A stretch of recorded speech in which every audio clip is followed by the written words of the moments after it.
Fargo families are learning more tonight about how the city's growth could affect their children.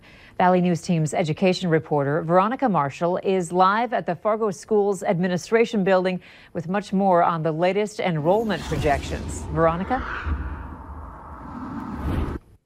All right, Andrea. So even though analysts have lowered their enrollment projections by about 150 students, Fargo Public Schools will still have future overcrowding concerns to deal with. And they say boundary changes aren't off the table. Now, there are 3 schools they're looking at with concerns. That's Clara Barton Elementary School, Discovery Middle School, and Davies High School. They will be at capacity or close to it over the next few years. The school district says the data isn't surprising because these schools were targeted by analysts last year as well. To address the problem, Fargo Public Schools says it will create a building capacity task force.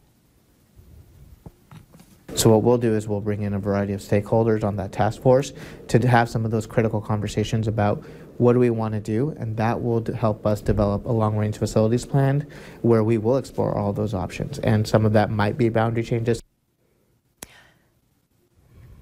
All right, now that task force is expected to start either late February or early March of this year.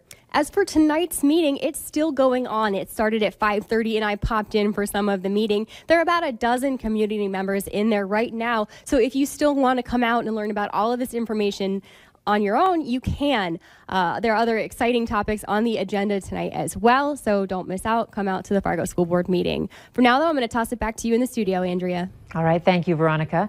Some of those other topics on tonight's agenda include an update on the LRE task force and whether or not board members should get raises. Currently, school board members earn $1,000 a month for their work on the board.